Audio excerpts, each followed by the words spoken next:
Bonji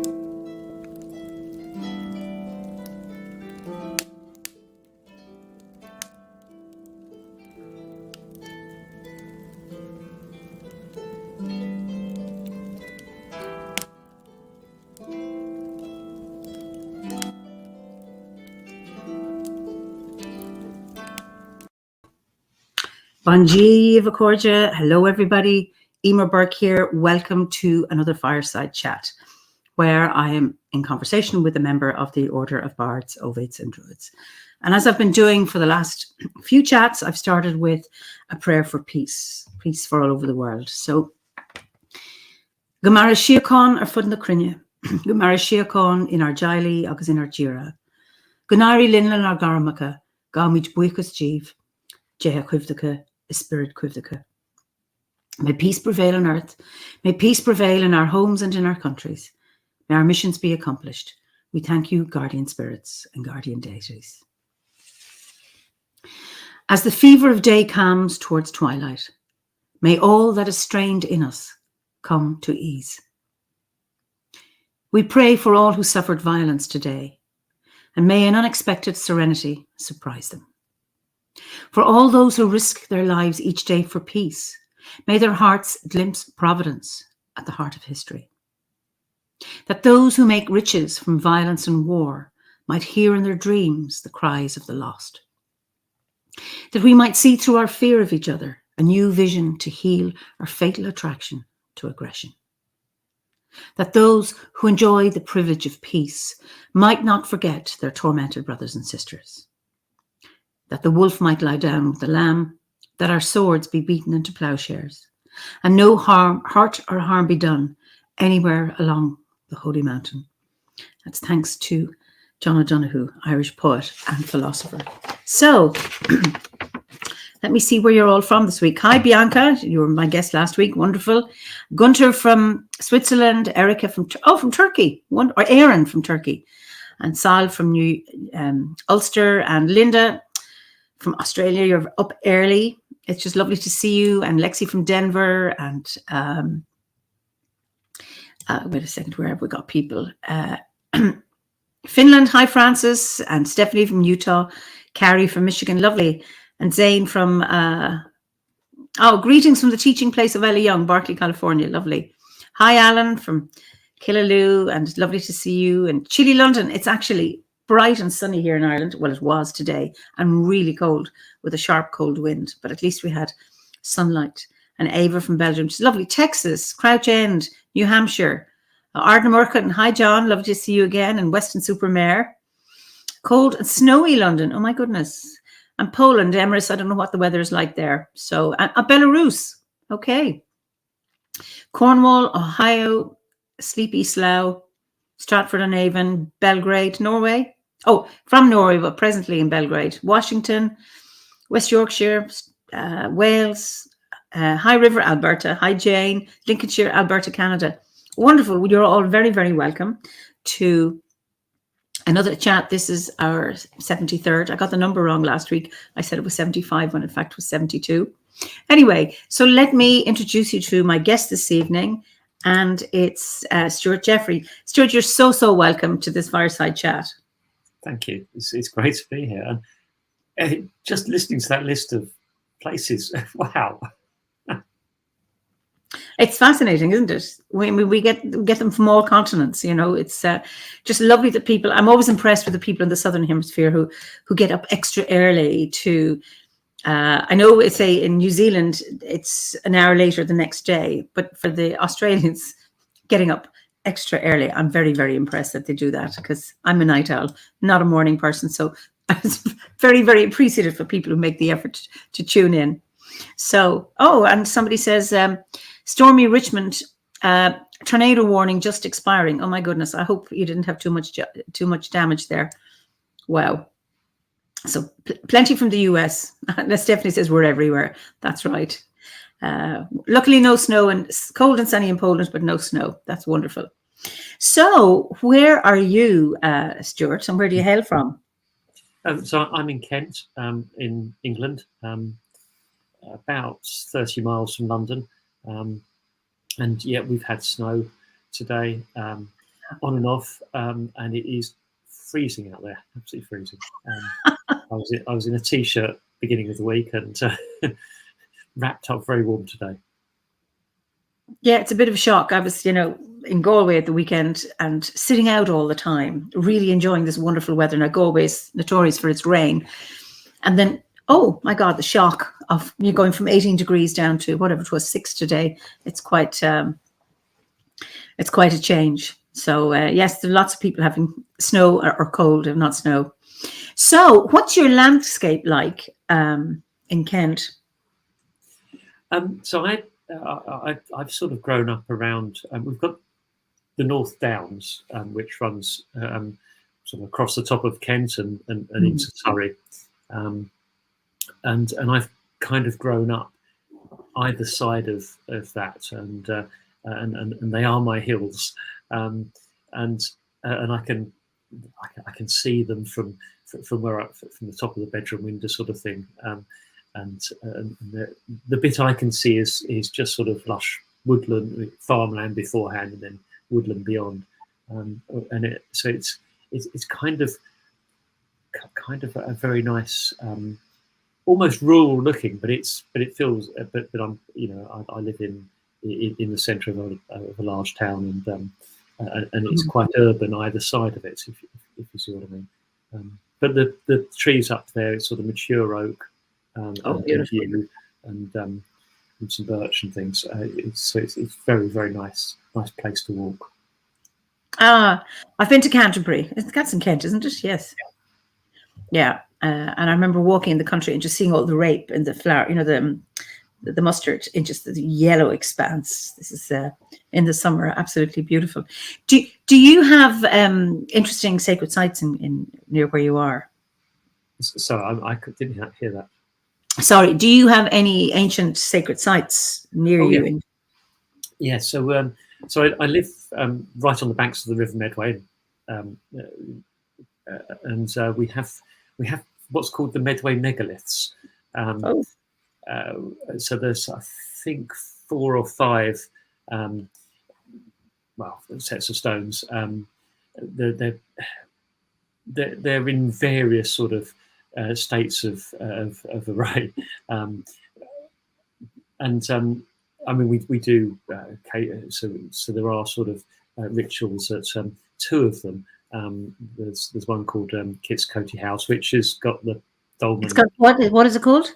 Kit's Coty House. Kit's Coty House. Yeah, no idea why. Oh, okay. But yes, and it's got the sort of dolmen stone and the 3 standing stones, and we've got another sort of long barrow with some exposed stones about 5 miles the other side of the water, part of the same sort of grouping, and both of those do have rituals from time to time, which is quite nice. So there's quite a bit here in terms of that ancient those ancient monuments. And when you say rituals, is this from your own grove or seed group, or are there other people who have rituals there? There's a Maidstone group that goes up. It's been up to Kit's Coty. There's lots of people use Kit's Coty, and there's a Kent Corsed which does sort of quarterly ones. It's just restarted doing the quarterly ones at it's called the Cauldron Stones. That's on top of a long barrow. I turn up occasionally, well, probably twice a year. I don't run them. Okay. Are you a member in a seed group or a grove, or are you solitary? So at the moment, solitary. I have been in the grove, and it finished, about 10 years ago. But okay. I've been solitary since. So what is it that brought you to Druidry? It was about 1994, and I was in a bookshop in Rochester called Destinies, which was one of these nice New Age bookshops, and heavily into the New Age stuff. And off the shelf jumped Philip Carl Gomm's book on the Druid Way, and I read it and just devoured it a few times. I've still got it somewhere, it was that moment, and I can't remember the exact date in 1994, but I know it was 1994.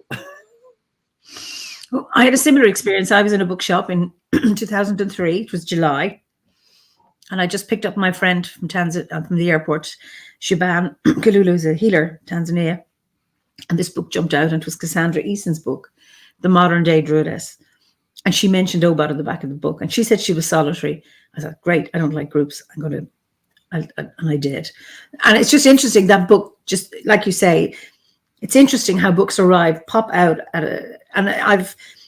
this isn't the only time I've had a book pop out that just, I'm not looking for it. It just comes out and I say, that's the book. So it's just a wonderful magic afoot. Yeah, I mean, it took me 10 years to actually join OBOD, but it was there, and I was sort of reading around the subjects and busy with family and stuff. So the timing wasn't quite right, but it was very much, that was the seed that got me going. Oh, wonderful. So do you how do you, I suppose, a little bit, what's your day job? What do you do? And how, I know you've got a nursing background, well, NHS. Yeah, so I've up until about 18 months ago, I was what's loosely termed as an NHS lifer. Lots of us had sort of just worked in the NHS, never did anything else, and I worked as a nurse, and then I became into management, and I was a director for 10 years in hospitals and what's called a commissioning group, and I worked through the first bit of COVID, looking after sort of it being I think the title was either tactical commander or incident commander or something, so it was quite fun, if you could call it fun. Fun's probably the wrong word. Exciting. Okay. And then I kind of got to the end of that and had the offer of moving out and into academia. So now I lecture and do research and things at the University of Kent down in Canterbury. Okay. So that's quite nice. It's a phenomenal change of pace, and it's I lecture on global sustainable healthcare, so it's kind of got that lovely sort of green feel to it, which sort of cheers me up when I'm talking passionately about climate change and so forth, which I find really exciting. I'm intrigued. Can you tell us what global sustainable healthcare is? Or oh, I wish I could tell you. We're land doing that one now. It's really, really difficult because healthcare is really resource intensive, and no one's really done it in a proper sustainable way, in a way that meets the and we talk about the growing needs, the changing needs of the population, the fact that much of the world is getting really, really much older, and the impacts that has, and the reductions in staff that you get in terms of the younger people, and the older people like me are kind of increasing in numbers and driving demand up. So you've kind of got this demand and supply problem, and as well as the fact that the drugs that are used are probably the biggest ecological footprint of all. In the UK, it's about 25% of the footprint of the English NHS is pharmaceuticals. Wow. Trying to tackle that is really difficult, and that's with a developed health system. When you trying to get it into places, in some places in Africa, for example, where there's very little infrastructure there. And I think you mentioned you worked in Africa as a nurse, and so you kind of know that there isn't the infrastructure there. And if they replicated what we have here, it's going to use a huge amount of resources. So I don't know what global sustainable healthcare is, which makes it all the more interesting to teach.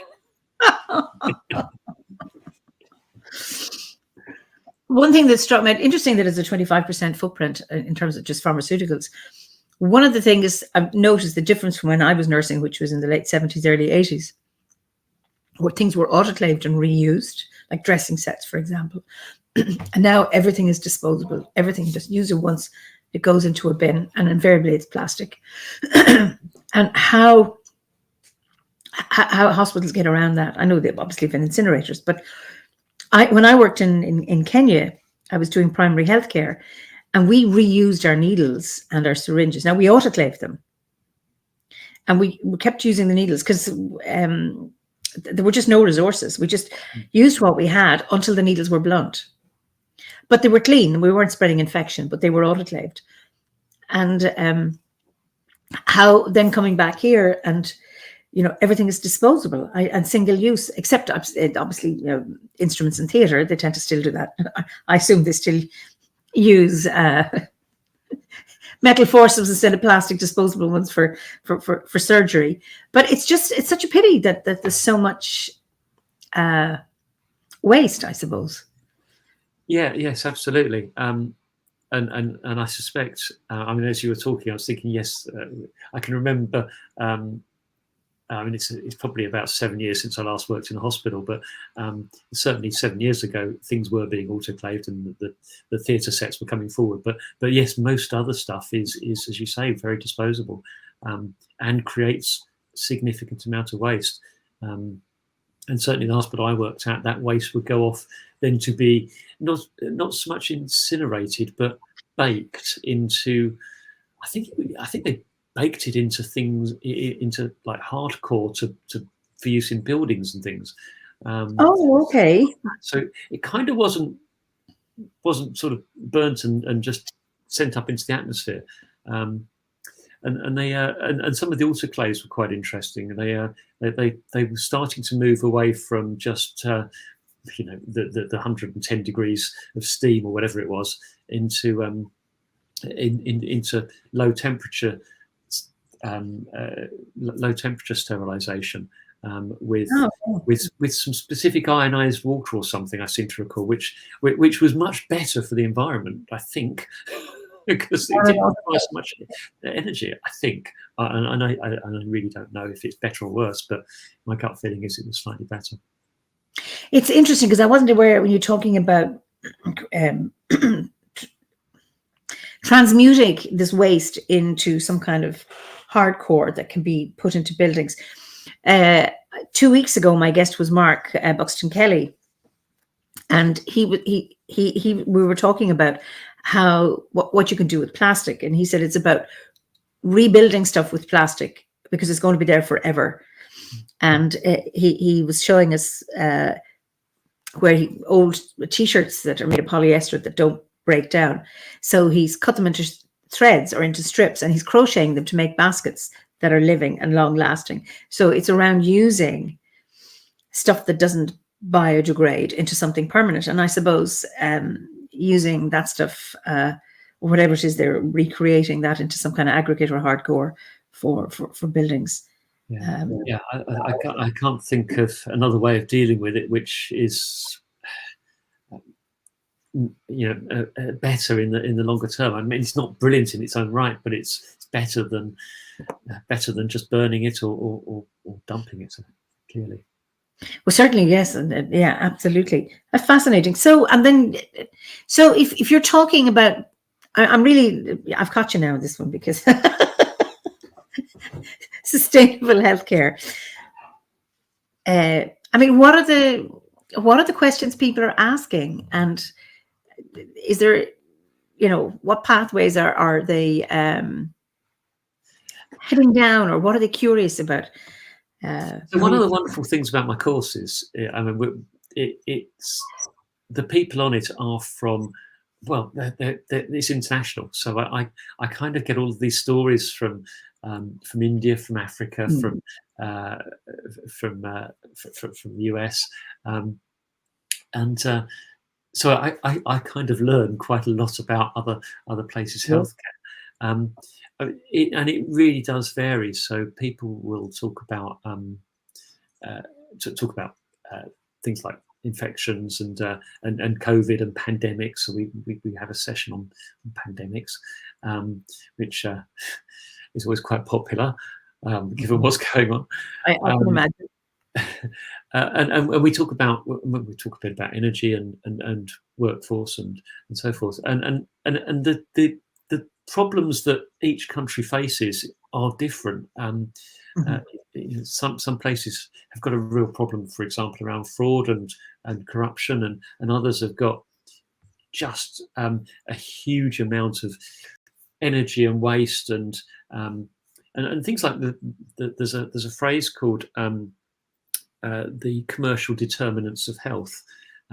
So the commercial world driving both healthcare and bad health behaviours, if you like.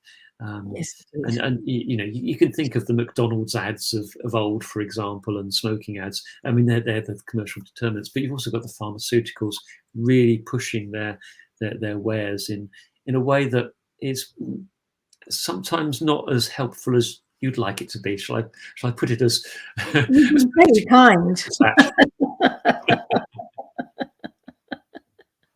Yeah, it's a strange one. You think of McDonald's and bad diet and bad food, but even in hospital, because Howard, my husband, he died 7 years ago, but he was spent 4 weeks in hospital, and the food was appalling. It started off fine when he read the menu, because he was given a menu. I think, oh, this is nice to have a menu in a hospital. Well, there were no menus when I was a nurse, but by the time it arrived at his bedside, it had been dried out. Cooked very nicely, maybe hours ago, put on a plate into some kind of warming thingy, and even the tray was hot. And where's the nutrition in that? And where's the healing? Well, quite. And I know when I was in the hospital in North Kent, and we were challenged over our grey food, and the chief exec insisted that the caterers at the time, I forget who they were, wheeled a trolley up so the board could taste the food and look at it, and we went, okay, I think we need to do something about this. Yes. And it improved. It really did improve. Which, I mean, it's still not brilliant, and I do have, having. I do love the smell of the food in hospital. I think it's just wonderful. But it is, it certainly has been quite stodgy in the past, and not as fresh and as appealing as what I cook at home, for example. No, I remember the old days. It was, if somebody had an ulcer, it was white bread and white rice and white fish on a white plate. How are you ever going to motivate anybody to change their diet with that? It was really, really poor. So, I mean, there's lots of comments. Blake says there's so much to be said about fresh food. I agree. That's the thing with fast food. It's so often produced fast because it's already been produced long ago. Sigh. And it always seems that it's old food in hospital. That's Poppy, and she's in Crete. Yeah, Hannah says, what's quicker than picking an apple from a tree? Yeah, when it's in season, and if the tree is there and you're there and you're not in hospital. But yes, I think one cannot argue with fresh fruit.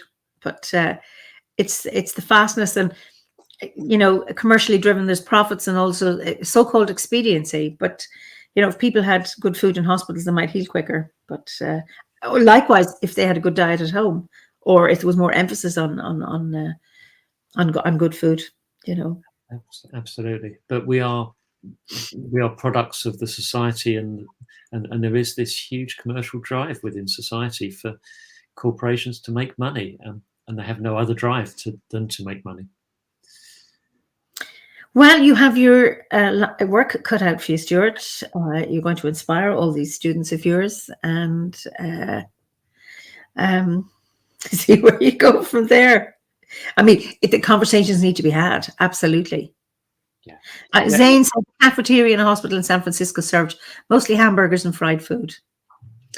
And Verianta, I visited the central kitchen of the hospital and always fresh and smell nice. But true, by the time it gets to the patient, it has become unhealthy. Oh, it's such a pity. Yeah. Yeah. Hi, Vedianta. I think you're a friend of mine. Ah, okay. And then the Garden News says hospitals aren't staffed enough to worry about the food. So anyway, so you have your work cut out, but it's important to have those conversations.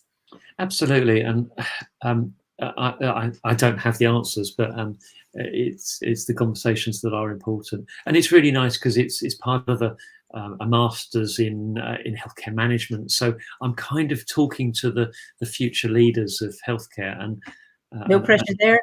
and as I said to them, I think it was last week on my final lecture of that module, and I said, you do realise this is the most important course you'll ever do, because you're the future leaders, and I'm getting old, and I need you to make sure it's sorted out by the time I'm needing these services.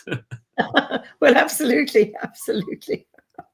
Oh yeah, and Blake says that it's these hospital food discussions remind me a lot of the work of former US First Lady Michelle Obama. We have much the same issues with school lunches in the USA.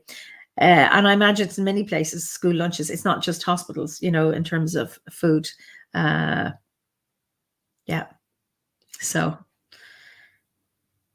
anyway, may you not have to go to hospital if you do, and may you get good food also. Or in Africa, for example, my experience was that if a loved one's in hospital, you bring in the food for your relative. You don't depend on the hospital to provide it. So there's a better guarantee that you'll have, and also maybe your nursing care is done by relatives who will wash you and make sure that you're comfortable and well. So yeah. I mean, that is quite a common thing in some countries. Yeah. I don't think it's just Africa. I think places in Eastern Asia do that, have that approach as well. Which it's lovely if you have a relative to be able to take time off and do that. Otherwise, it's very, very, very difficult. So, you are how do you? Okay, well, I suppose what is it in terms of your Druidry? Is it something you are or you do, or how do you engage with Druidry? Is it something you are or something you do? It's definitely who I am. It's a way of being. It's not a way of doing. Definitely. So it's kind of my approach to life, I suppose, more than sort of just going out and doing some rituals and praying to some gods or whatever people might expect a druid to do, but it kind of comes and weaves its way through my relationship with the world beyond my skin and within my skin, I guess. So yeah, it's not a doing thing; it's a being thing, undoubtedly, and it's a way of framing the world around me. Doesn't necessarily make me act quite the way I want to all the time, but but it does pull me up sharp sometimes. So you mentioned before around sacred action. I mean, you've can you talk a little bit about that? Yeah. So we've been a few of us got together. So let's go back. So I was kind of really inspired by the anti-fracking movement, the Warriors' Call from gosh, it must be about eight or 9 years ago now. And I wasn't quite in at the start, and I thought it was fantastic. And I've been a Green campaigner all my life since I joined the Green Party in 1984. Okay. And Greenpeace as well, and I've been around that whole thing all my adult life. And the Warriors' Call was a really interesting way of doing sacred action and campaigning, and I went down to Balcombe a couple of times and up to Preston a couple of times as well to join some of the protests up there, and it was really inspiring.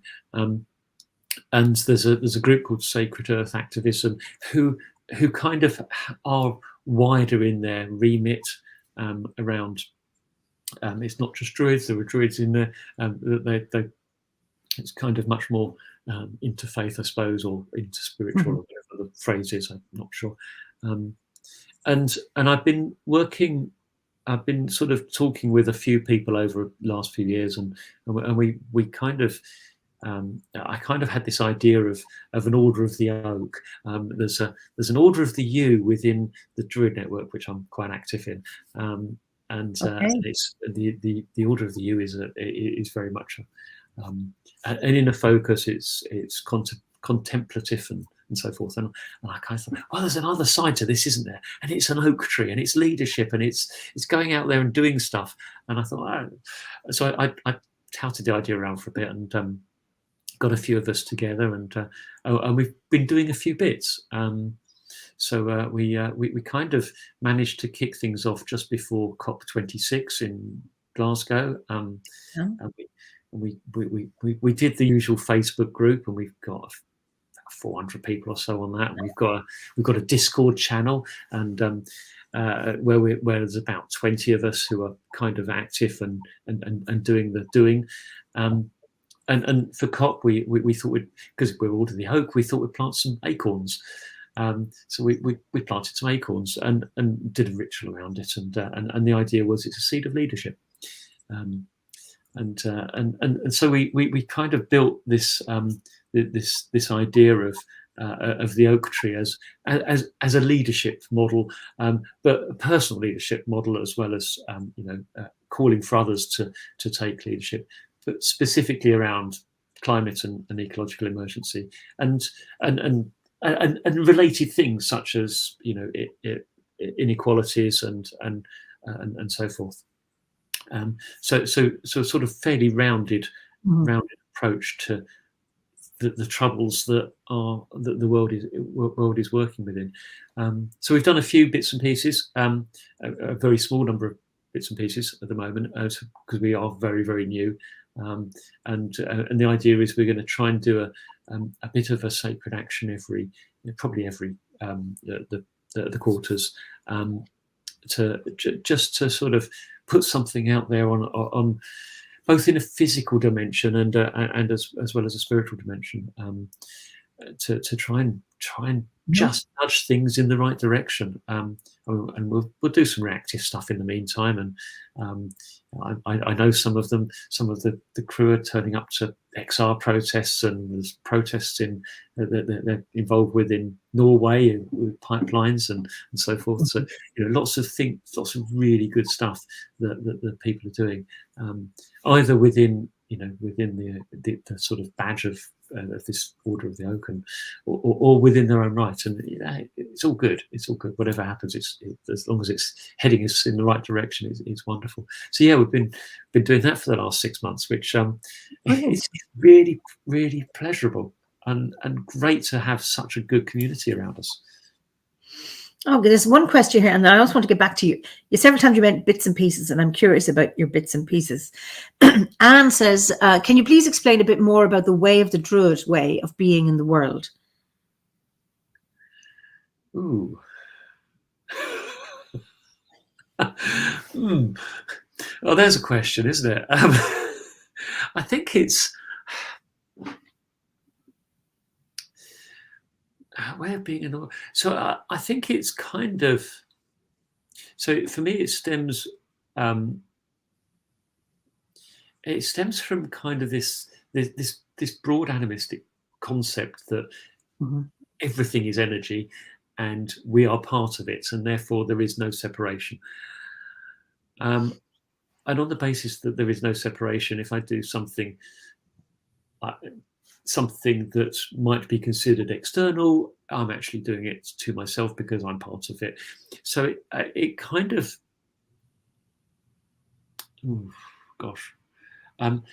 it's kind of this idea that there aren't any boundaries, that we are part of a whole, and therefore the relationship is important between the bits within the whole. Probably not explaining that very well, but it's yeah, that's about as far as I can get, I think. Yeah. And it's a hard question because that's why I think it was meant for you, so that's why I handed it to you. But I suppose it's what's coming from within. It's how you are as a druid in your inner world, and then that radiates out into your way of being. And I suppose even as a lecturer in looking at questions around sustainable healthcare, or creating the Order of the Oak. And yes, thanks, Anne. She says she gets the idea. Thank you very much for your feedback. Yeah. No pressure. So, Blake says, I feel for you. Explaining the Druid way of being is a long, complicated answer derived from experience and is so individual. Absolutely, Blake. Anyway, Philip said that was a good way of explaining. I don't know who was explaining, yours or mine. Anyway, maybe a combination of both. But I do think it starts from within and then kind of radiates out. Yeah. And there is something very, very fundamental about the sacred nature of the world that is fundamental. Whether it's the teacup in front of me, actually that is sacred. It's part of the web of existence. It might not have quite as much energy as the tree in my garden, but it's still part of it. Absolutely, and I suppose it's honouring absolutely everything because it was the TK comes from a plant. Jamie says animism is beautiful. You expressed it well. A way of being is immersive. That's how I feel too. Thank you. Yeah, I like the word immersive.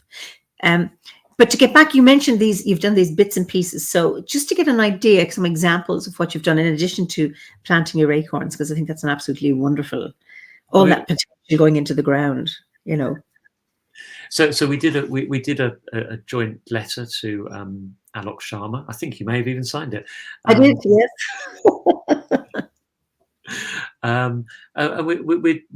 We've been doing so we did some winter dreaming. So we did at the winter solstice. We exploded with this acorn idea, and then we went a bit quiet for a month or so and thought, well, we probably need to work out what we're doing properly and a way of working. So we did some winter dreaming and some journeying and came up with a bit of a framework and a plan and so forth. So we did a bit of that, and then most recently we've kind of set up this. We've got a sigil designed by Barry. What's his surname? Famous Barry with the Patterson. Yeah. He said that's a fantastic sigil, and so we've been putting some power into that, and working with ritual and to empower the sigil, and part of that is a dedication, and that will it's kind of evolving into our. This is how you join us. You draw the sigil and you do a dedication type of thing. So it's quite a spiritual way of joining rather than paying a £5 a year membership fee or anything like that. And as long as people are working within the values and of the organisation, it's kind of there for everybody's organisation. I love the idea of a sigil because like the Warriors' Call, they have their own sigil, and I just loved how that was. As I say, called into being, people journeying again and coming up with it. Were you involved in that, drawing up that sigil with Warriors' Call? No. It was Barry. It's wonderful. Can you show us, or is it a secret sigil for unless you join? It's online. I probably can't show you because I don't think I've got one that's easy to hand. But so yes, it's on. We've got it as a big logo on the website and things. So it's the Order of the Oak is your website. Yeah. Oh, okay. So people can look that up. It's the OM symbol for the oak with some circles and the letters of the Order of the Oak as sigils usually are. So we've kind of built it around that, and because we've got lots of O's, you've got little. What looks like trees or a grove from above. Oh, okay. I'm going. I must get on and have a look at it. Yeah, we're all interested in a web address. I think if I suppose if you just what is it? What is it? I'll tell you in a second. Oh, I mustn't do that. That will get rid of me, won't it? I think it's something like the order of the yes, it's the order of the oak.wordpress.com. Okay. What have I done? I've lost you. Sorry. Backstage. Yeah, sorry. It was where my I clicked on something. Yes, you. The cursor must have been on your screen, and then I just clicked on it to go in here. So what is it? The order? It's the order of the oak.wordpress.com. It's a nice free website. So the order of the oak.wordpress.com. Great. So that's going to go up on all. Yeah, that's there for everybody. Great. Sorry, but apologies for sending back. I don't know if you realize, my viewers, that when my guests are backstage, I can see them through a veil. It's almost like they're in the other world, and then they come through the veil onto the screen. So anyway, people have found it. That's great. Excellent. So, wonderful. And Blake says, thank you. So many OBODs doing such great things. Love supporting and learning about ventures. Wonderful. So, what else do you do? I mean, I know you're are you working on a book? Yeah. So I'm just touting it around some agents at the moment, but I had a bit of time last year, and I thought I'd write Druidry into organisational management, which sounds very, very strange when I say it, I must say. So I kind of looked at, because I've been a professional manager for 20 odd years or whatever it is, and there's all these things, sort of high level frameworks that you use in management, things like triple bottom line and balanced scorecards and quality improvement and so forth, and I got to thinking that actually they sound a lot like some of the stuff that you could base in a bit of a and I've called it cosmomimicry, but it's a Druid reference, if you like. So cosmomimicry. Mimicry. So mimicking the cosmos, the world. Yeah. And I started by looking at this thing. There's this concept called the balanced scorecard. It's about 30 years ago it came out, and it kind of takes aspects of an organization, 4 aspects of an organization, and tries to balance them a bit. And I looked at it and thought,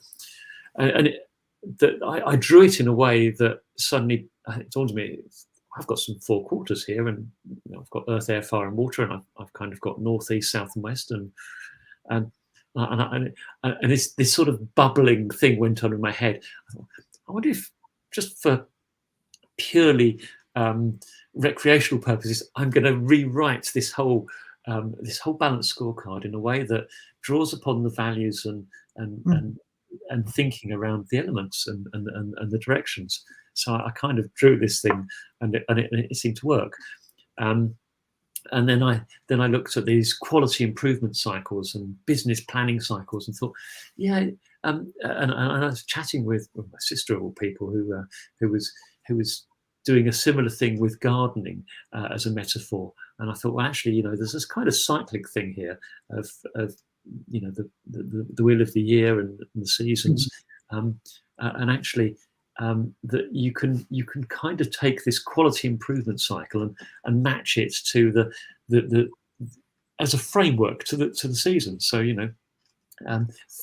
gestate a problem, think about a problem, sow it in the spring and watch it start to get some shoots, and then in the summer it's starting to it's in full flower, and then you reap the rewards in winter, and then you want to think about it again and improve it for the next time. So it's kind of got this nice cyclic thing. So I kind of did all of these bits and pieces, and I've written them up, and I'm trying to find an agent who doesn't think I'm completely bonkers. You see, when you put it like that, it makes loads of sense. Are you explicit about it being druidic, or are you? How No, do you sell it, or how do you? so I'm not at the moment. No, I've kind of left it. I've kind of left the D word out of it. Okay.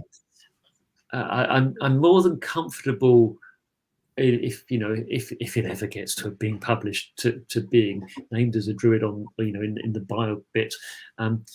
But I've kind of left that out and left it just as a sort of this is a way of looking at the universe and the cosmos, and applying it, because it might just have a.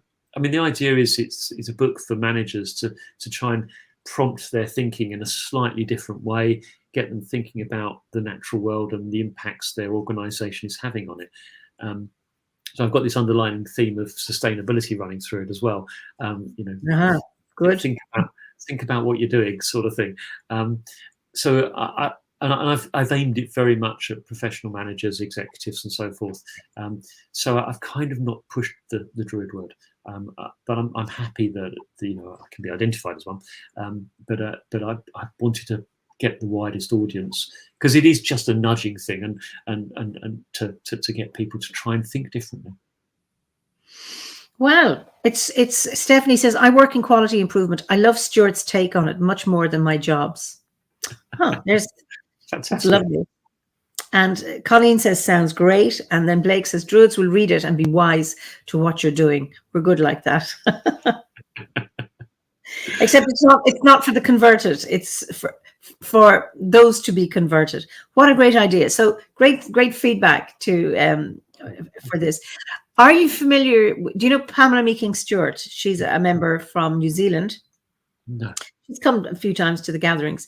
She has developed a Well of Chigash as a divination tool, and she works in the corporate area. Okay. And hers is around the cycles and project cycles and starting with your seed.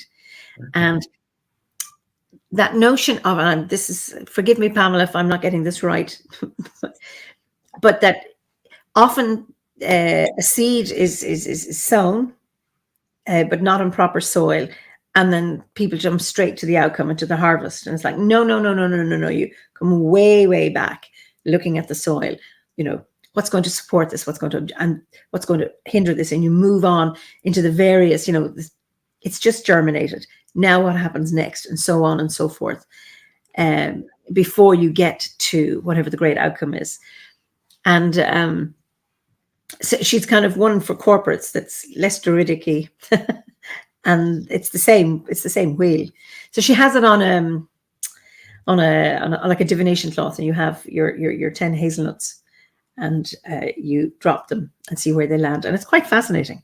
But it's obviously it's a different presentation to your idea, but very much in keeping with what you're saying. And I think I need to look that up quite quickly. The Well of Chigash.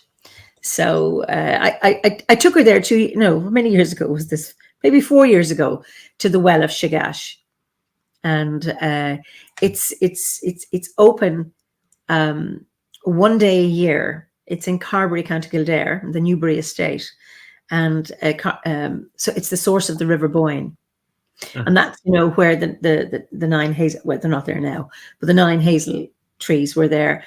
They dropped the nuts in, and the salmon took them. And in some stories, there are 5 streams leading from the well, representing the 5 senses or the 5 rivers of Ireland. We have many more than 5 rivers, by the way. But one of those rivers is the River Boyne. And anyway, it's a long story about Finn McCool and how he got the salmon of knowledge. But it's the Well of Chigash. And I took her there to actually... for her to make an offering there, given that this is her divination tool. So it's well worth looking at. Yeah, I'll have to make contact. Looking for people to comment and read and so forth, which will be so. Yes, sounds. Brilliant. Well, afterwards I can give you her email address. That'd be great. So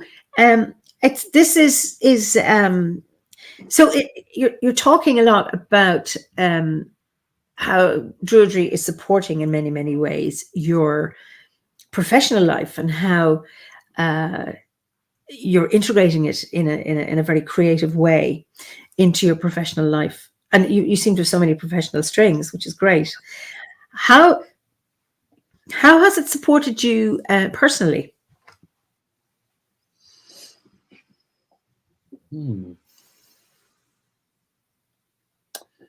Oh, that's a good question, isn't it? I mean, I think it's.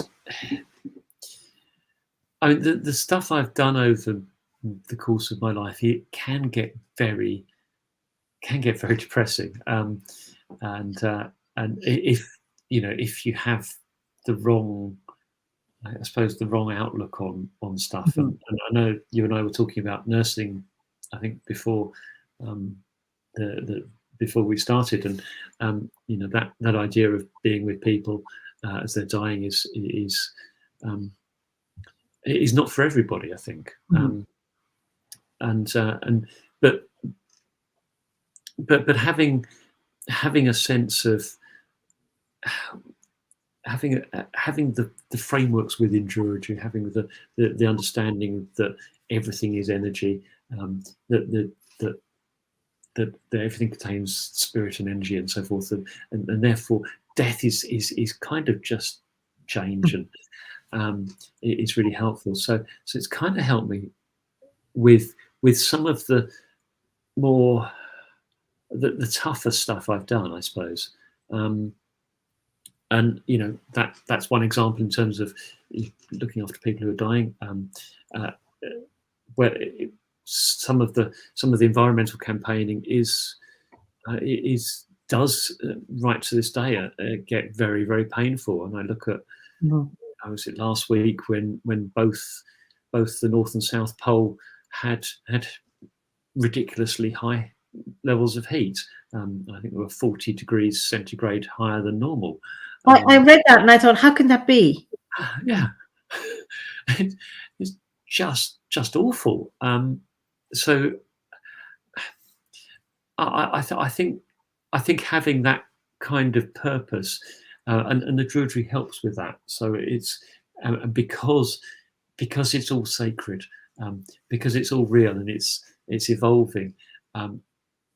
That kind of helps me look at that stuff sometimes and not completely collapse into a pit of despair, because it is very easy to do that, I think.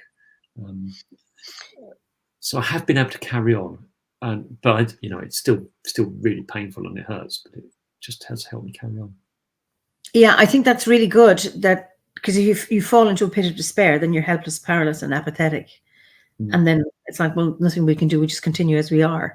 But the idea of having that hope or that support or that kind of bedrock or that, I suppose in many ways, it's an anchor, isn't it?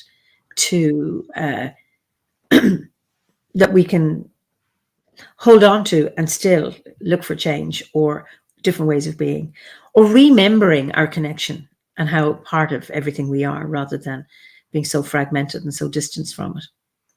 Yeah, absolutely, and trying to maintain that connection as well as remember it, and I'm like everybody. I'll at times, and quite a few.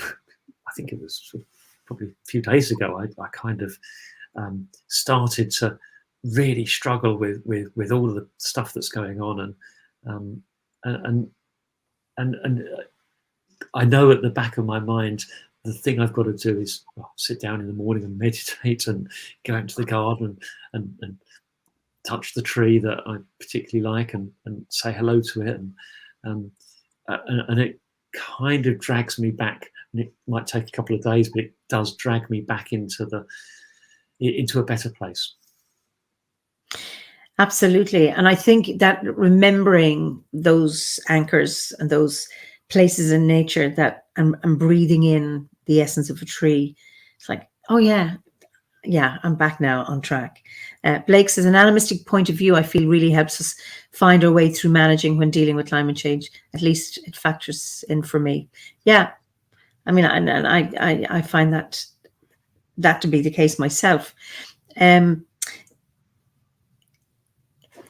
How do you honor your ancestors? Because obviously you're doing a good job of as a future ancestor, I think. You're paving the way, maybe to leave the world a better place. And how do you honor your ancestors going back? Or do you have a sense of your ancestors? You are from Kent, so do you have an ancestral connection, not just in the land, but a genealogical one? Yeah. So my ancestry is mostly Kent and Devon, and I did do I traced my tree, my family tree. Did you? And my mother's got an unusual surname, Eniver, and It's what? Eniver. Eniver. Yeah, and it's very unusual, and there's only one line of Enivers in the country, and probably in the world these days, I guess. And so it was a nice and easy one to trace back, and so I've done a lot of that, and I've found some pretty awful characters.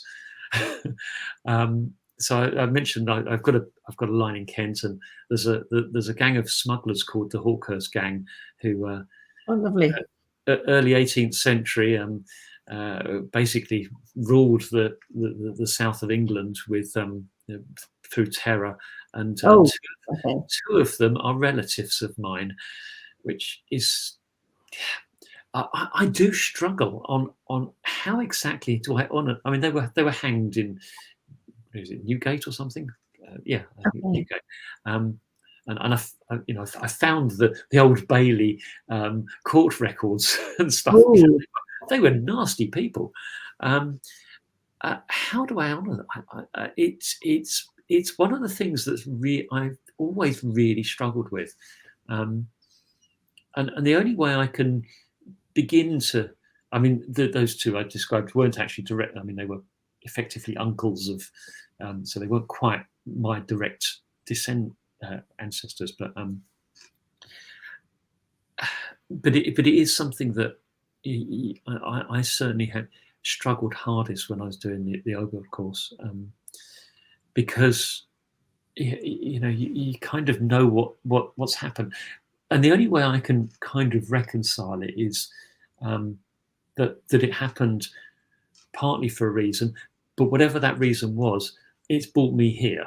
And as long as I kind of hang on to the fact that, yeah, some of the stuff wasn't very nice, but actually there must have been some good stuff as well.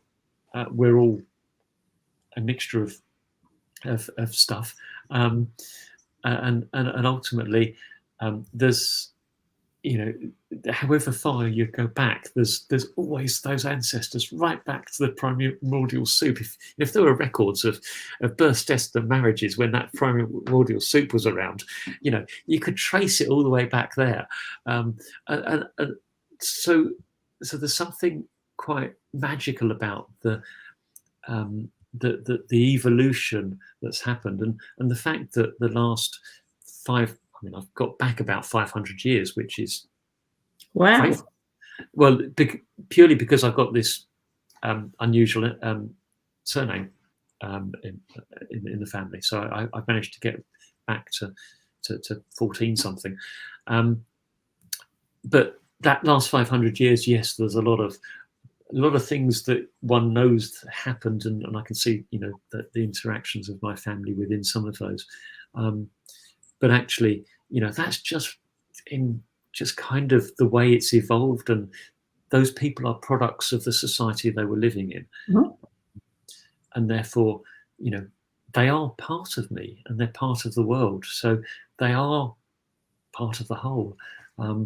But yeah, it's a real struggle to say, great seven greats grandfather Bunce or whatever his name was, I honour you for all of that wonderful murdering and pillaging you did. No, I don't. But I do honour you for your presence on this world, but not necessarily for what you did. People do bad acts, I think. Rather than, I try to think of people not being bad, but doing bad things, because we're all at the end of the day energy and spirit, and therefore. Do you try? I mean, have you done like ancestral healing? Because obviously, people have left scar their behavior on their own lives as well as on. I'm sure their families suffered for that, or may have benefited, but many people will have suffered because of that. Have you done any kind of healing work? No, and I must say that's quite a nice idea, isn't it?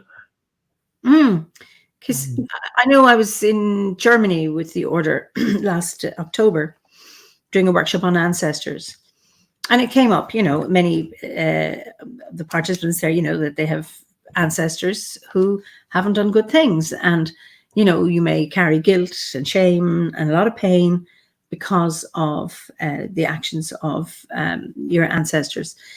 And we did work on healing that, going back with the journey, going back to an ancestor. And it happened that a week prior to that, I was having a healing session with a healer, and it's funny, I hadn't made the connection until afterwards. He said, there's some ancestral work that needs to be done. He says, I just want you to go back. I don't know who. Go back until you find the ancestor that needs it. And I did. And I found the ancestor, and who was in a lot of pain, but doing a lot of bad things. And I was able to offer some healing, and that shifted something. And then so I thought, this is a great exercise. And it really worked for people. Just that little bit. So it's not about, I honor you as a wonderful ancestor, but I'm going to heal the scar left by that kind of activity, that kind of behavior. And you say, I still have an optimistic view of people, that they're not intrinsically bad, they're intrinsically good. Yeah. But bad circumstances make them behave in a really, really bad way. And that to be able to heal that. And I found that really, really helpful. And I know the people at the workshop did as well. So I don't know if that's something to do. Because Stephanie says, I often wonder what those types of ancestors would be like in today's world. Would the bad characters be good and vice versa? Hard to say, and it's definitely a struggle. Well, there are still lots of people who wreak havoc and terror, who are, you can see that they're bad, and others they're not bad at all, and they still do it, Carmen says, prayers help them to get a better place, yeah. And then Julia says, we can learn from bad ancestors as well as good ones. Perhaps your ancestors learned from their family's mistakes, which shaped the ancestry through your direct line.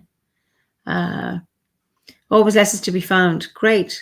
So it's so Philip says, I've done healing with ancestors.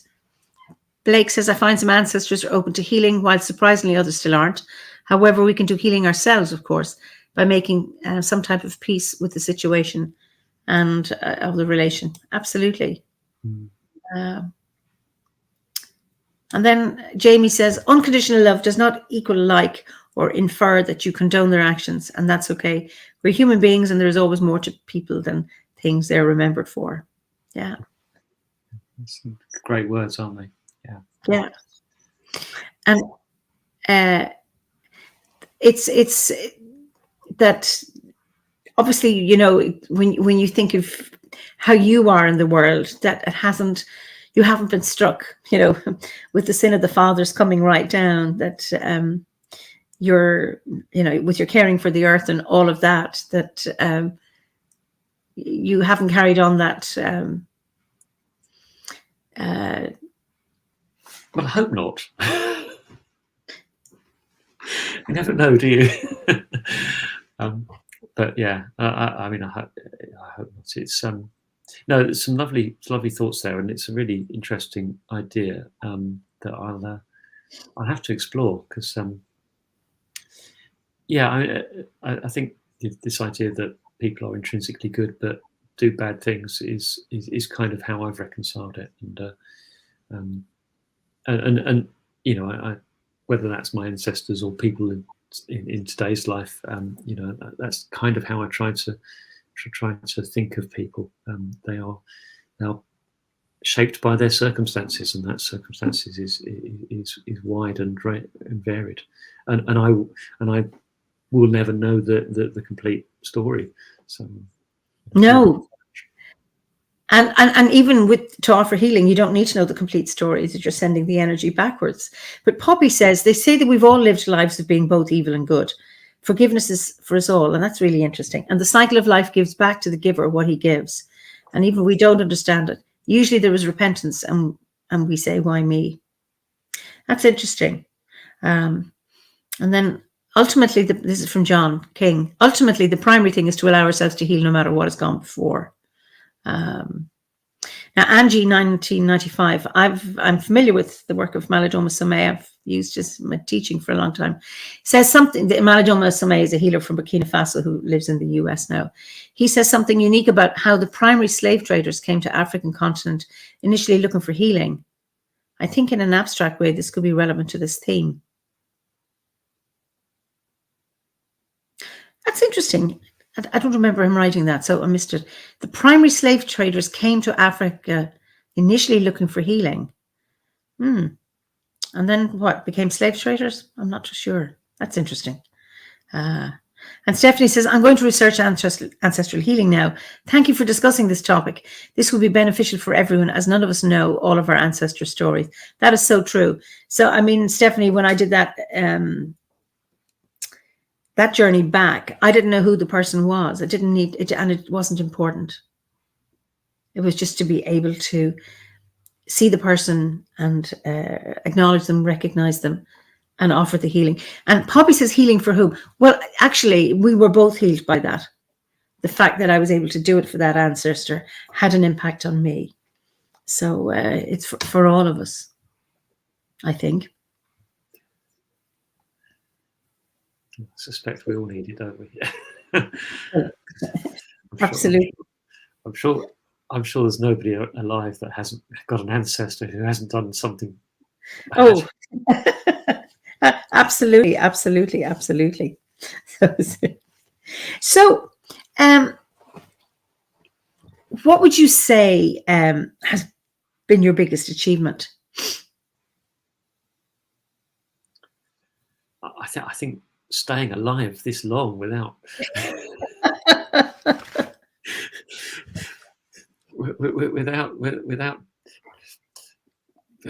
well, just thinking about some of my youth, too many parties, too many motorbikes and so forth, but gosh, I don't know. I mean, I've been very proud of some of the stuff I did when I was working in the NHS.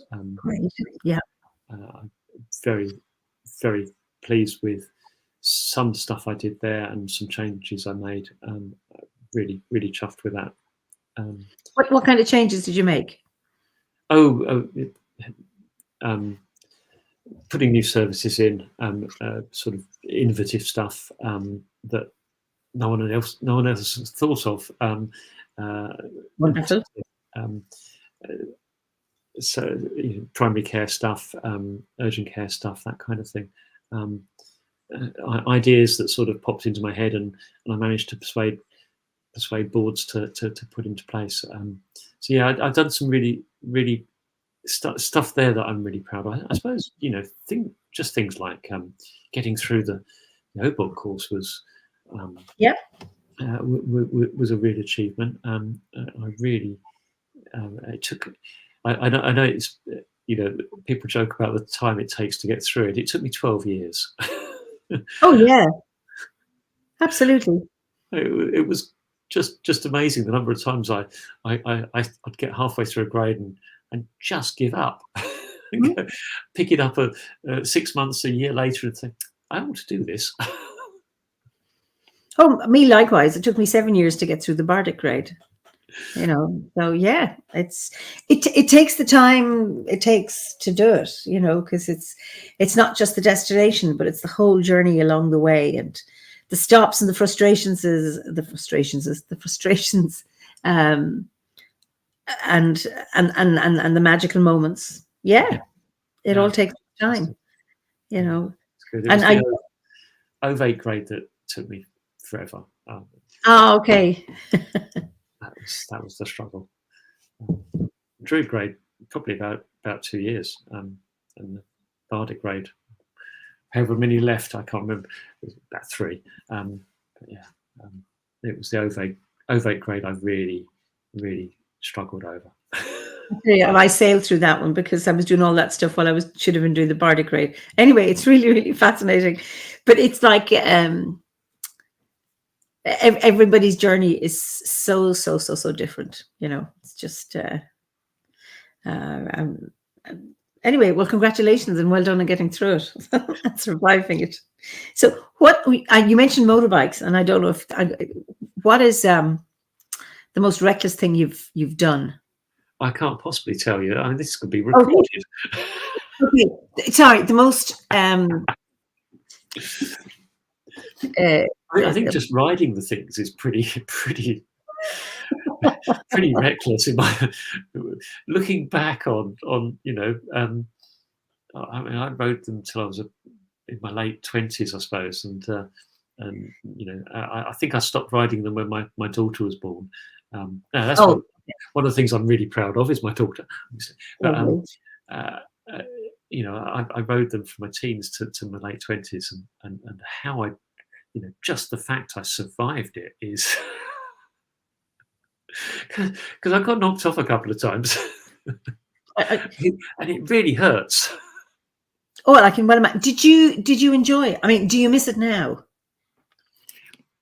There is something very, very nice about it. I think there is something quite animalistic about the idea you've got nothing around you.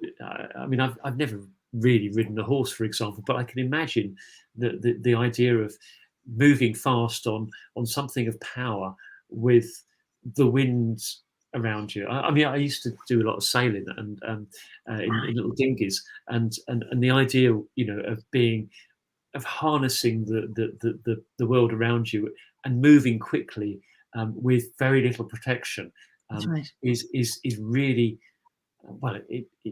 The energy is incredible. The adrenaline's wonderful.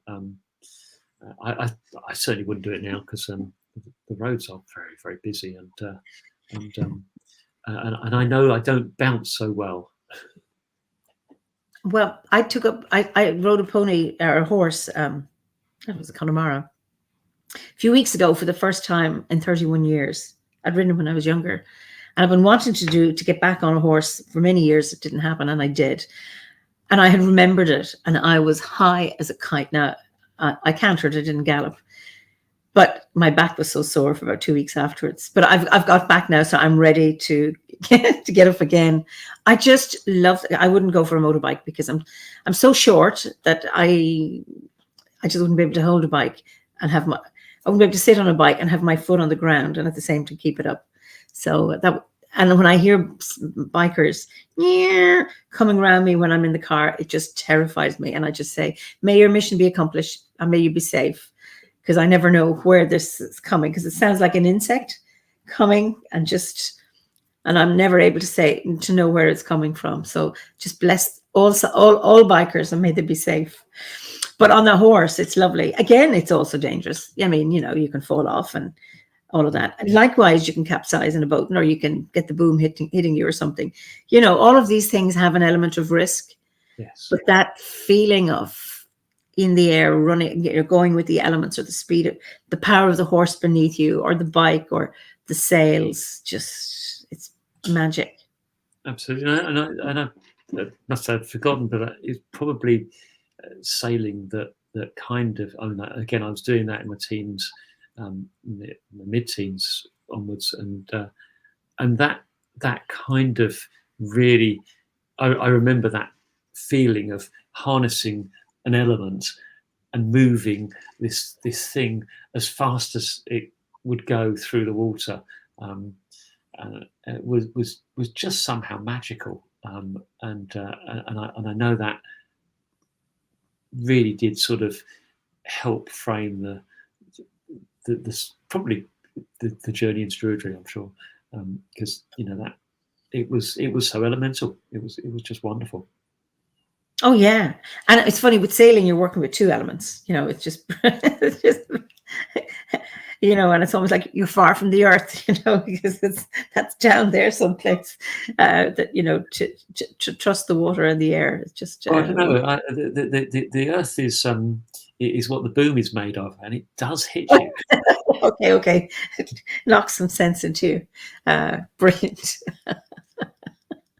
Yeah. So it's John says it's about vulnerability. It makes everything come into sharp focus.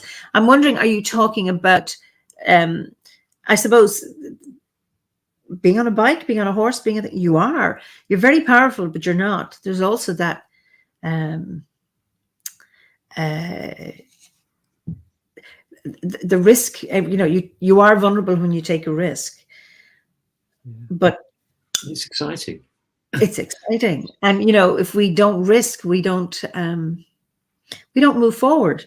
Everything, things have to involve some kind of risk. I mean, obviously, there's some greater risks than others, but that's just the wonderful buzz. Yeah, I'm not getting on a bike anytime soon. Although I am actually going to a bike showroom tomorrow to drop something off to a friend of mine. Oh, okay.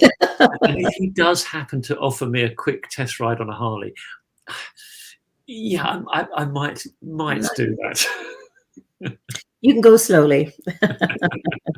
Do you still have your gear? Your I don't know if you do wear leather and all that stuff. I'm sure it wouldn't fit even if I kept it. Okay, so just go carefully. John comes back with vulnerability increases actual engagement. I spent 40 years rock climbing. That is something I will not do. If that's the thing with ropes and on things, no. I can hill walk. I've climbed Kilimanjaro, but nothing that involves rocks would terrify me. I can even now. I'm just. I prefer to be on a bike than actually on a rock climbing. Blake is picturing you on a bike with the anthem "Born to be Played." Born to be Wild playing. That's Blake's view of you on a bike. Stuart. Anyway. Blowing in the wind or not. Yeah. Oh yeah, John says rope crampons. You're very alive. Forget it. I prefer to stay in my moribund state on the ground or on a horse's back. But no, that would terrify me. So the horse is a bit high for me. Well, mine was a Connemara pony, and but I remember being in Yosemite National Park. That was 24 years ago, and I saw people climbing El Capitan. It's this to me, it looks like sheer rock face. People climbing it, and it's like I just feel it here. This knot of anxiety, and then there's also that admiration for people for being able to do it and their madness. But again, it's that, yeah. And I suppose trusting your ability to find a foothold and a handhold and knowing your rock, just feeling your way. Or it's the same with the bike, just really knowing your bike and being at one with the bike and being able to, go around a corner at this thing, all that stuff. Yeah, I was never that good. but yes, I know what you mean. I mean, good enough to ride it, but not. But yeah, the sort of that oneness is quite a nice way of putting it, I think. And yes, so I'm never a very particularly fast rider, or never particularly skillful at it, other than not dying. But you certainly do feel that kind of oneness with it, and it becomes an extension of what you do, and you get that sort of automatic. You do with the car, and it's probably the same with the car in some respects. Well, it's not nowhere near as exciting, but you get it's kind of an extension of yourself, and therefore everything is in it. All your actions are automatic and become quite natural in some respects. Probably why. It's that wonderful sense of mastery, isn't it? Yeah. And it's mastery with, not mastery over. But I just, It's like when driving, when you have anything that you're familiar with, that you just become at one with the task, and it's a lovely place to be able to embody what it is you do. So so what would you say has been your biggest challenge that you've overcome?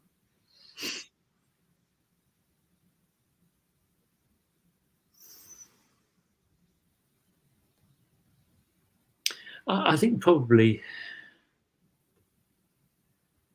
my early years, just as a whole, and not having a clue what to do. I mean, I said I was a nurse, but I didn't actually start nursing until I was 24. Okay. And kind of left school at 17 with handful of O levels, and no degree or anything like that, and had no idea what life was about for a while. So that was kind of that initial finding something that I might be able to do was probably getting my feet on a path to do something was probably the biggest challenge. Actually working out, picking a path almost. I mean, I could have done different things, and I probably would have been okay with doing different things. But actually picking something and then sticking with it, so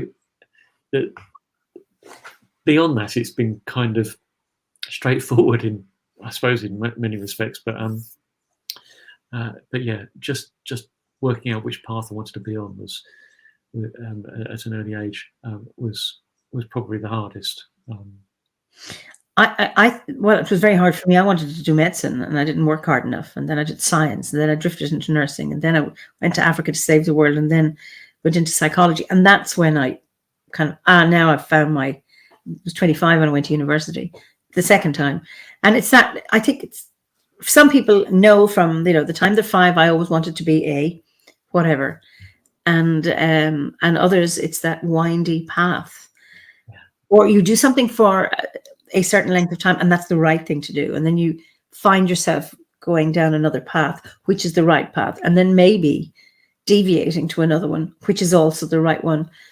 Some people's journeys are a single track, and others are, Absolutely, and I remember people asking me, when I think I was in nursing, and someone said to me, "What's your 5-year plan?" And I tried not to laugh. No, I'd just see where the world takes me. If there's something happens that looks interesting, I might just do it.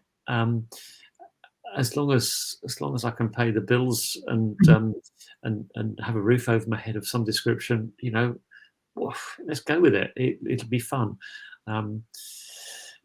But yes, my daughter, I mean, I remember her saying at about 12, 13, I want to be a journalist, and she studied, went to university to do journalism, and came out, and now she's a journalist. Okay, so I said to her the other day, "Are you happy doing work?" "I love it. It's the best job in the world." Brilliant. Fantastic. I wish I'd known at 13 what I wanted to do. It might have helped. Well, it's interesting. John Gilbert says, "I was nearly 60 when I found my path. I was a journalist most of my life, then got made redundant and decided to go into care work. I really love what I'm doing now. It's never too late." I think that's lovely. Because so often people, they think when they're, late 50s, what can I do? No, nobody's going to hire me. I'm whatever it is, or I'm perceived as, having nothing to contribute. And then to go from journalism into care work, and I think it's wonderful. And then to be able, and my cousin did the same, and just completely did training in care work, and absolutely loved it. And you're right, it's never too late to do whatever. Absolutely, and care work is as we were saying, sort of alluding to earlier. It is really, really rewarding, and I would encourage everyone to think about doing it, because it's a great job. Sadly, one of the things that we discovered through COVID was that the most valued jobs are the ones that are paid the least. Oh, yes. And care work is one of them. It's really badly paid, and it's so essential, but it is really rewarding. And the relationship the person cared for has with their carer. I remember, even in nursing, that the person lowest down on the pecking order is the one that the patient identifies most with. Yeah. And often, if it's somebody who's giving out the tea, they can have a friendly chat, and often, a care assistant gets asked, the patient will ask, well, what do the doctors say, or am I dying? It's like, well, I don't know, I can't say, but it's like, I don't want to ask the doctor, but I can ask you because I feel safe with you, because you can connect and we can have that absolutely genuine relationship. And it's a pity it's so undervalued. And one of the things I loved about my nursing was the patient care. That's what I liked. I really enjoyed that. Yeah, I mean, when I was at the hospital, trying to maintain a connection back with both the patients and the staff, it required effort. And rather wonderfully, we had this fantastic cleaner who used to turn up on the executive corridor on a Friday afternoon, and a lot of us would stay behind just a bit later, just so we could chat with her and find out, because we thought we knew what was going on, and we were usually right, but sometimes she would give us a nugget, and we'd think, "Ooh, we didn't know that. We need to go and sort that out," because people would talk to her, and she would talk to us because we trusted her. But yeah, I mean, I used to once a month go down to a ward and put a uniform on and just make beds, or just help on very straightforward tasks, and people would talk to me, and I'd find out what it was like, and usually, I mean, there's very rarely a problem I discovered, but at least I had some real world experience of having a reasonable amount of assurance that things weren't horrendously bad, and because things can be horrendously bad in healthcare, as we saw yesterday with that. You probably didn't see it in elsewhere outside of England, but we had a report yesterday of 300 babies who have died or suffered as a result of dreadful care in Shrewsbury and Telford.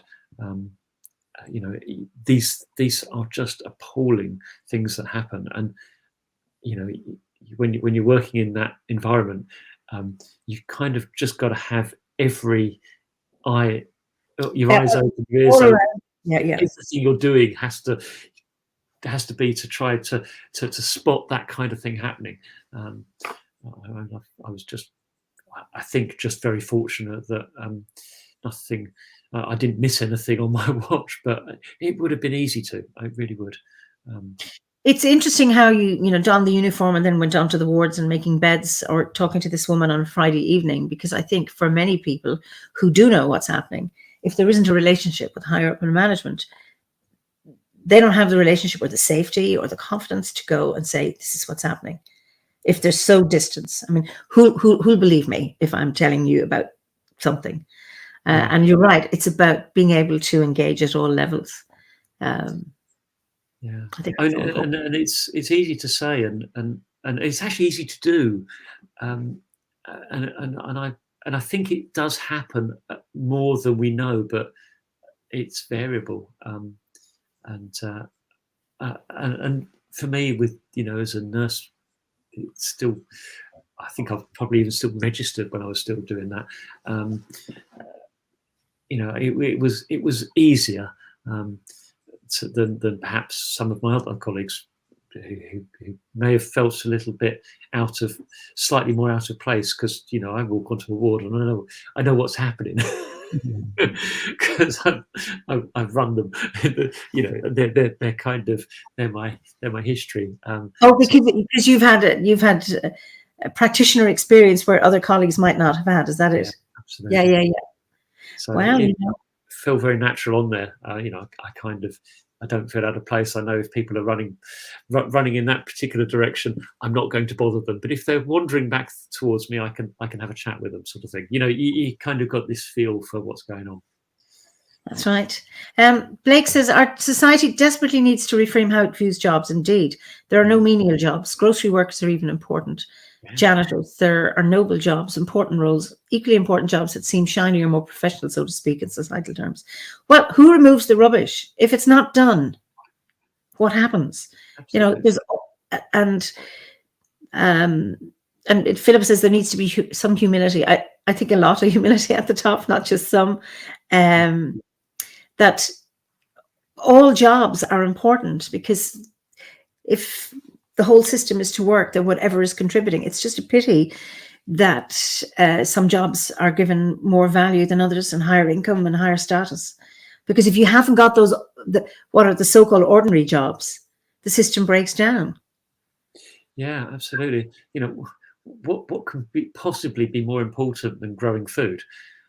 Yes. We have no life without food. We pay farm workers very little.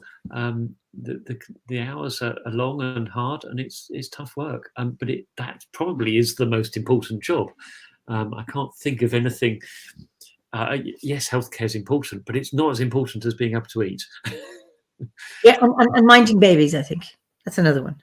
Sorry? Minding babies, looking after babies. Oh yeah, I don't like babies. I'm not doing that one. Yeah, I'll go grow the food. I'm much better at that.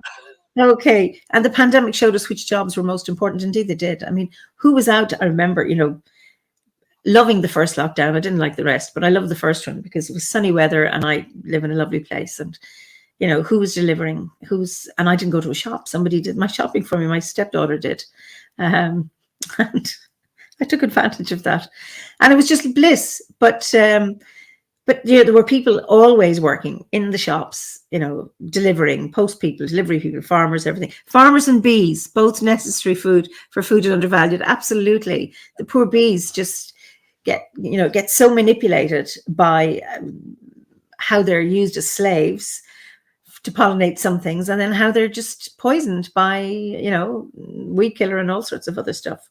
Absolutely. One of the things, one of my lectures I do is on Cuba, and how, because back in 1990 it basically ran out of oil, and my lecture is about the impacts on health and healthcare in Cuba through the 1990s.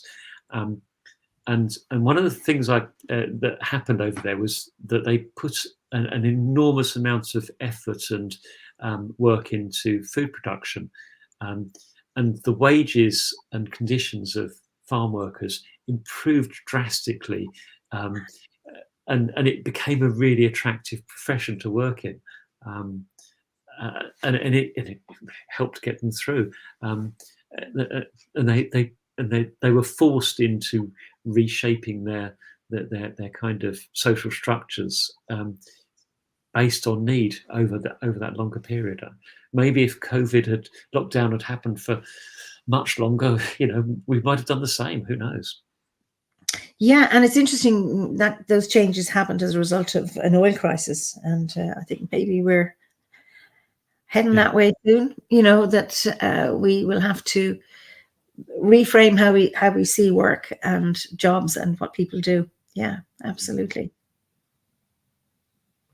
So, what are you grateful for? Can't you ask me easy questions? Well, that'll be dull. What time is it? Don't answer that question because I know. I don't know. I mean, just being here and experiencing stuff. I mean, it is. Who knows why we're here? But one reason has to be to experience being in a physical form and whatever.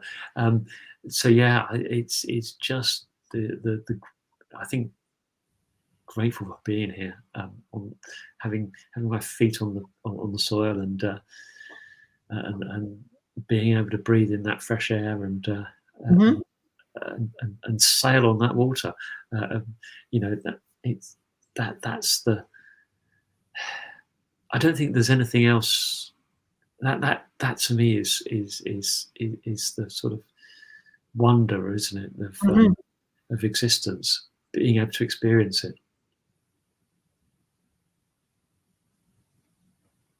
That's beautiful. So, what brings you joy? I think exactly that.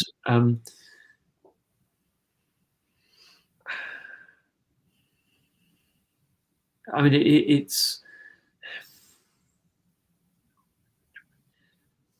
it's watching the cycle. I think that's seeing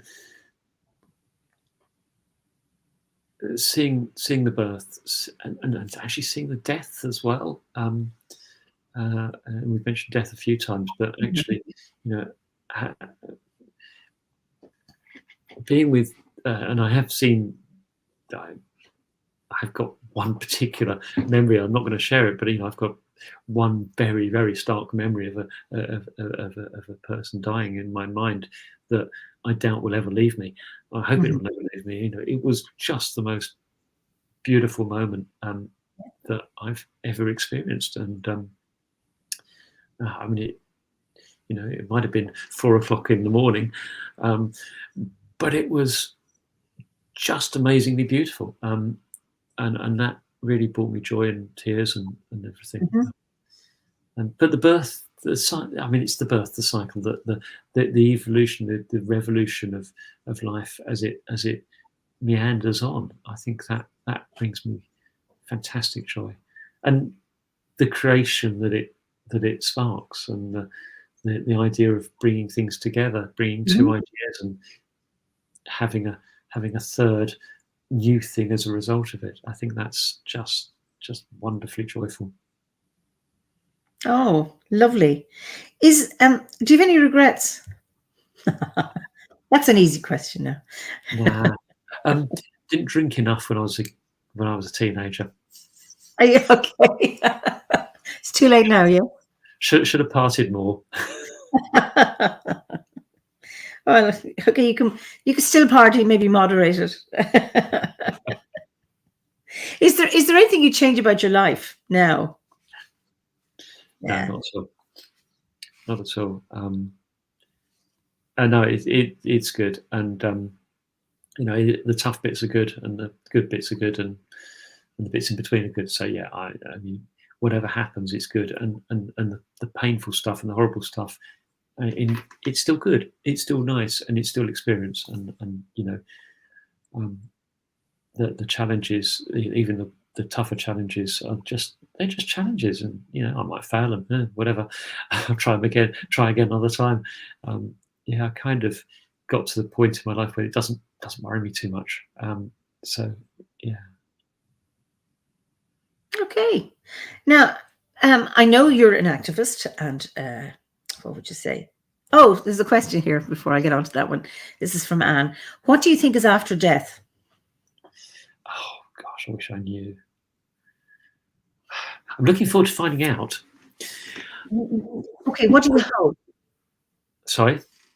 What do you hope is after death? Or have you, I mean, obviously you believe something is, because you didn't say nothing. So you're looking forward to finding out. So what do you imagine it might be like? I don't think I can imagine it. And I have contemplated this, obviously, loads of times. I have no idea. But I think there's something. I think there is, even on a purely, chemical and physical level, the energy within the cells that make me up, that will continue. It might change and rot and disappear, but that there is still energy that within the atoms that will be around and has been around since the Big Bang, clearly. So there is some form of continuity, whatever that might look like. I kind of hope that there is something that mirrors that in more of a spiritual way, that there's a separate energy that will continue. But I really don't know. I mean, I did when I was in my early teens. Mother was a spiritualist, and she taught me along to the spiritualist church a few times, and I couldn't quite get my head around the idea that it's kind of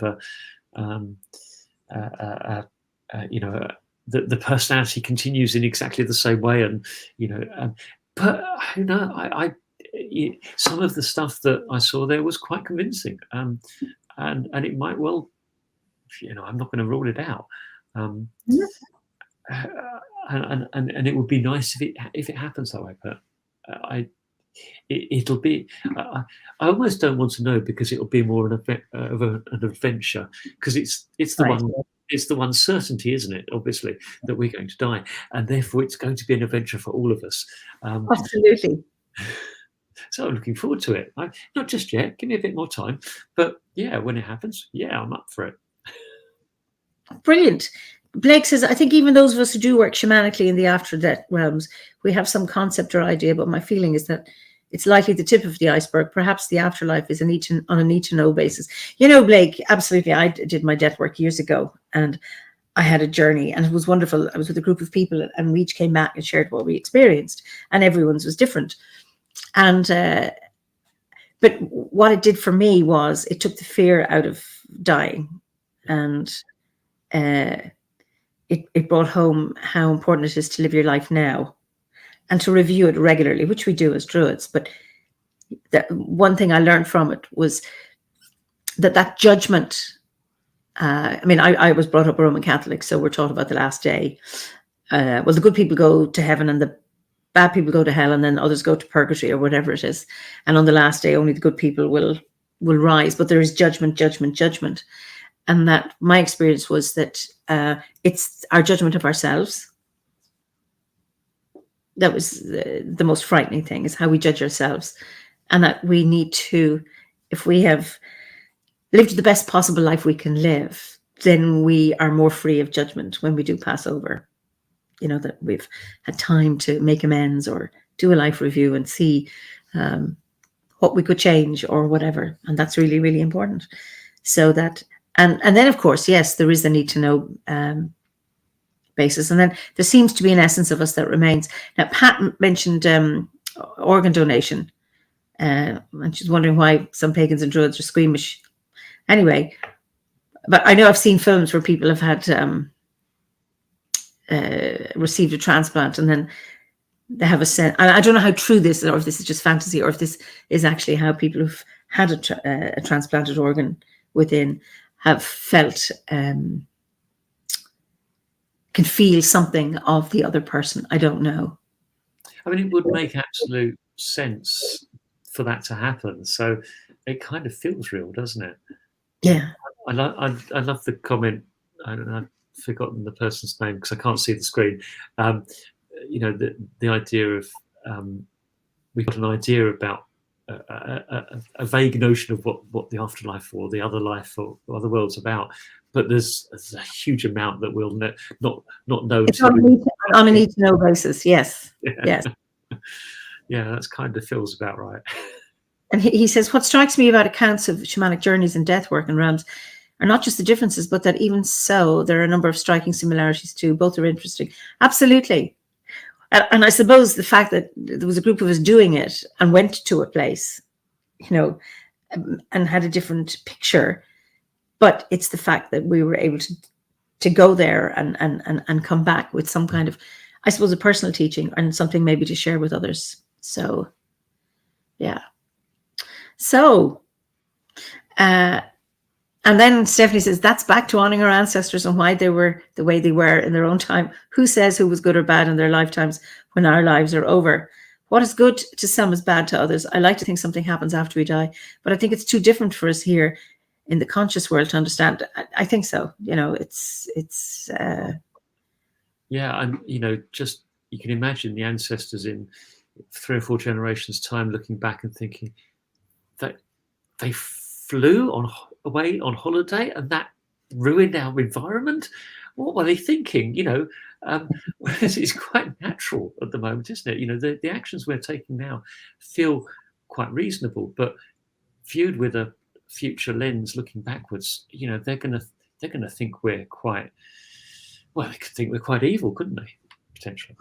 Well, I think so. And when you look back to, a few hundred years ago, when children weren't regarded as children, and children didn't have a childhood, and they were set to work from a very, very early age in factories, up and down chimneys, or wherever they were small enough to fit. And you think, oh my God, how could that have happened? But that was of necessity of the times. So it's a really interesting one, how the lens through which we view actions. And Blake says, as a future ancestor, I often use that I'm sure we're doing things we think we're righteous and noble now, but future generations will be aghast of. I can't argue with that. Yeah. So it's